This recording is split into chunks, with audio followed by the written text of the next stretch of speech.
Okay, guys, I don't know if you saw this while I was recording. First of all, welcome, enjoy the show.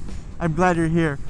But I was trying to turn on my camera, and I had my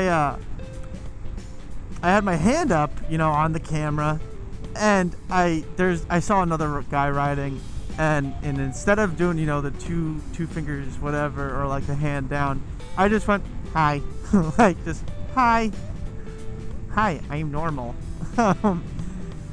Whew. Wow, that was embarrassing. I'm sure he's not. Ooh, that's a cool building. I'm sure he does not care anymore. But the topic of today's video is going to be why I chose the Yamaha R3. So pretty much, I grew up riding dirt bikes, and I know I've explained this in the first video that I put out ever, but I think I was too general. Like, I just kind of was like, oh, let me just cover all of the bases. But I kind of want to focus on, I just want to focus on specifics of why I chose the Yamaha R3. And my number one reason was looks. There were a lot of other things, that I found there was such a good price. I really liked the color. But like, it's my first bike, so I chose what I thought was most important, which were the looks. Like, okay, yeah, the Ninja 400 performs better, and there's other bikes that are better, but like, speed limit's 35. And guess what? I can still go 41.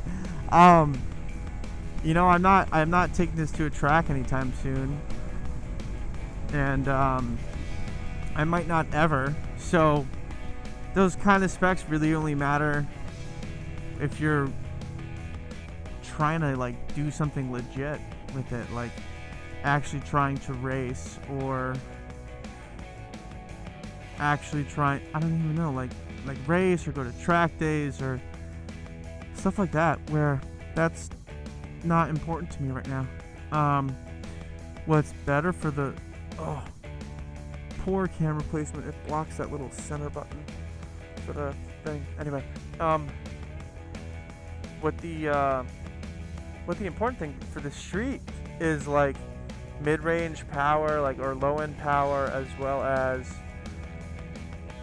good amounts of torque, because like, I don't care that it makes power all the way up here. Like, I'm always in here. So, and what I mean, if you can't see it, is I don't care if it makes power, like, or it starts to make peak power at 9,000 RPM. I'm always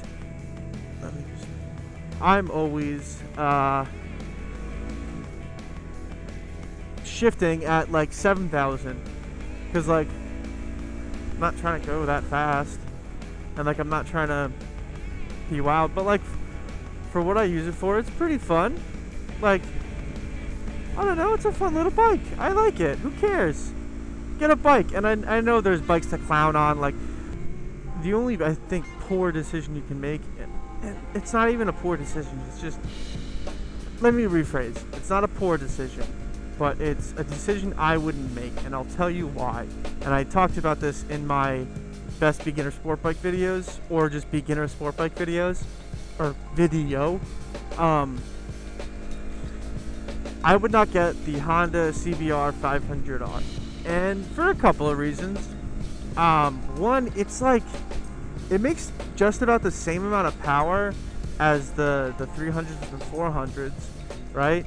So, okay, fine, like, that's fine, great. I don't care if it's a 500cc and it's just making less power than other higher displacement bikes, like, that's fine.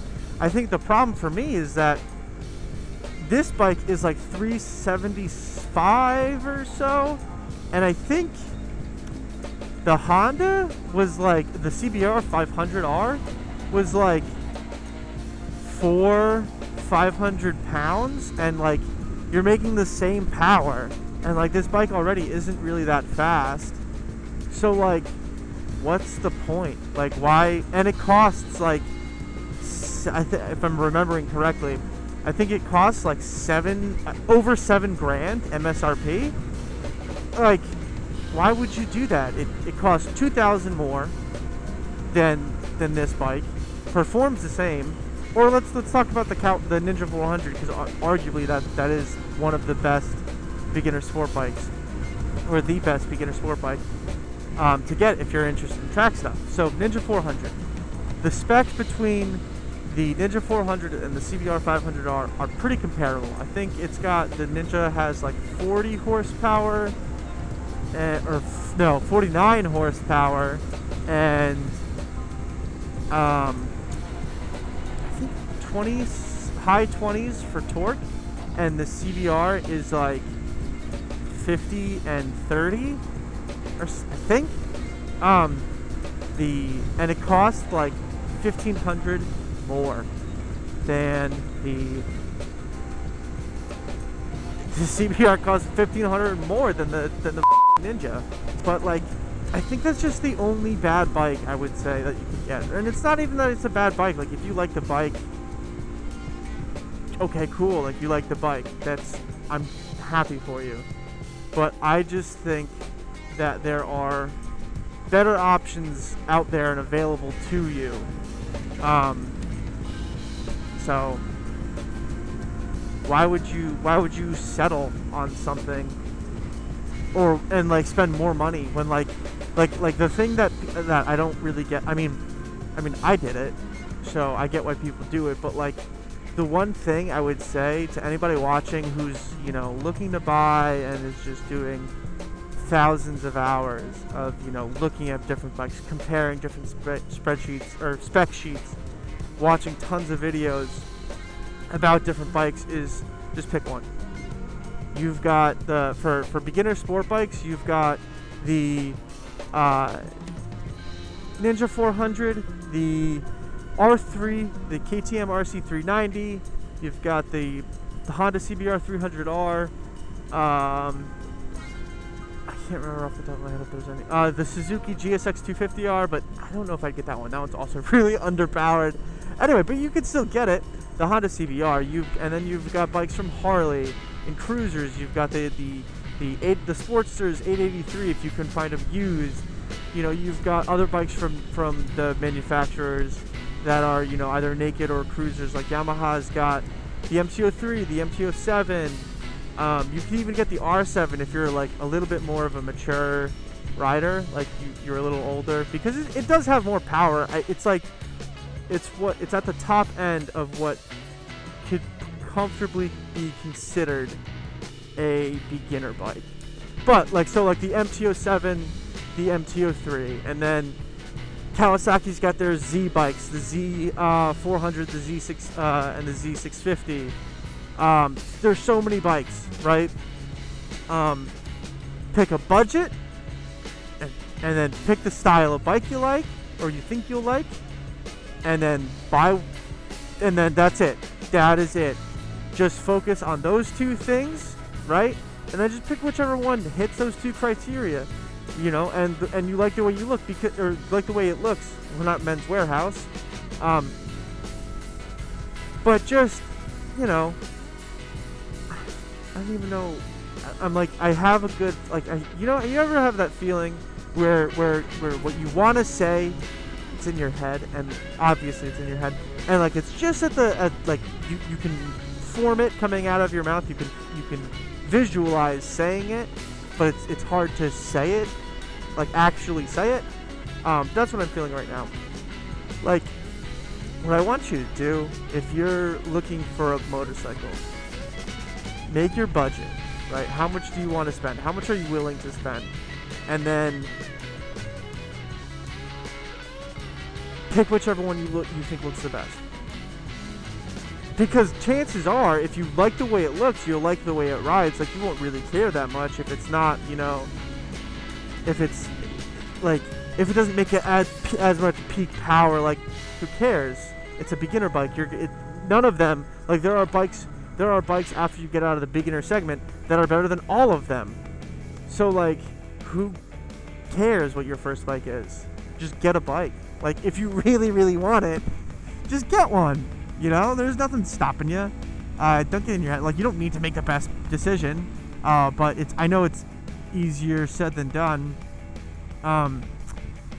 And I didn't do that. I for sure like looked around, and then what I ended up doing was that I found a good deal. This bike was in my budget, and I liked the way it looked. Because originally, I think I said it once before. Originally, I was gonna go with all these cars.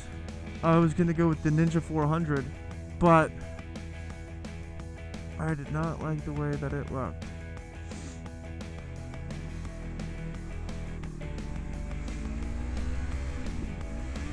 Oh, 2 times in one video. Neutral bombing it. Damn. Wow, I suck. I suck.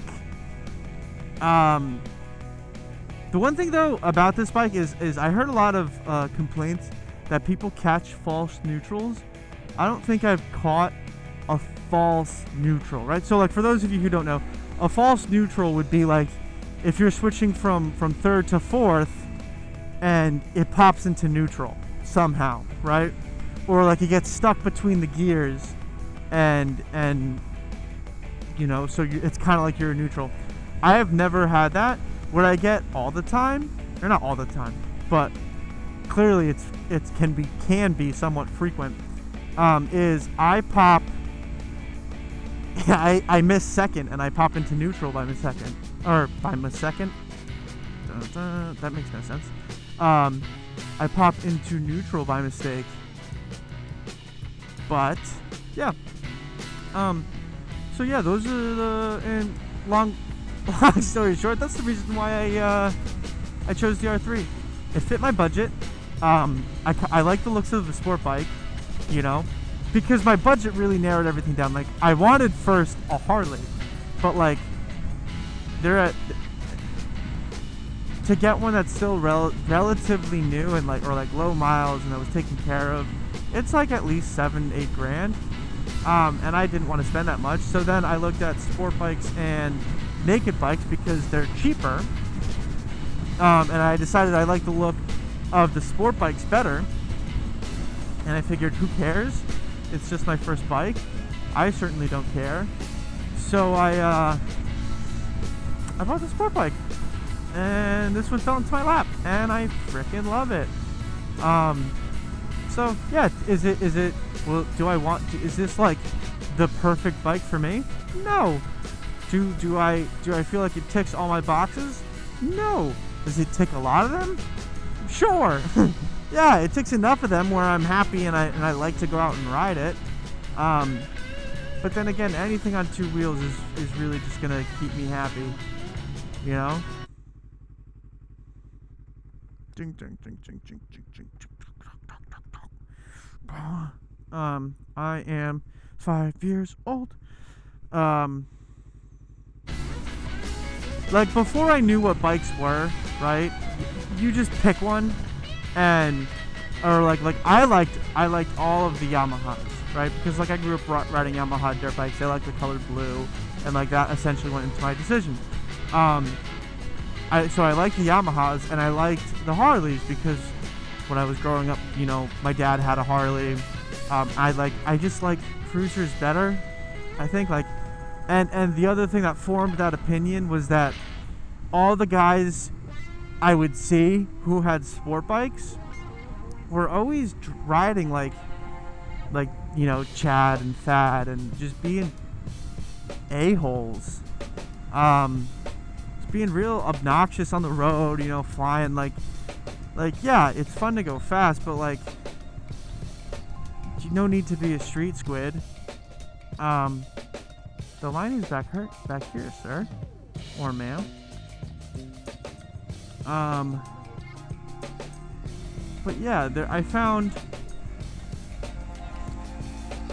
I guess my perception of sport bikes was tainted because these guys that I would see that would ride them are like, and a lot of people still are like that. Like I went to get my hair cut this morning, and someone in there had asked me, saying, "Oh, are you one of those guys that just weaves, like zips in between the cars and goes way too fast. And I was like, no, because I'm not an animal, you know, like I'm not an animal. I just, and I'm not saying like don't ride like that. I'm not telling you how to ride. I'm just, it's not an appealing kind of way to ride to me. To zip in between cars, to go like yeah, sure, I'll speed, but like I'm not going 100 in a 55. You know, I'm going 60 in a 55. I'm going 65 in a 55. Yes, to end the video, I really picked the R3 based off of its looks and my budget. So, with that being said, thank you everybody for tuning in to another episode. Please like, comment, and subscribe. And until then, or until I see you next, please, please, please ride safe and enjoy the ride.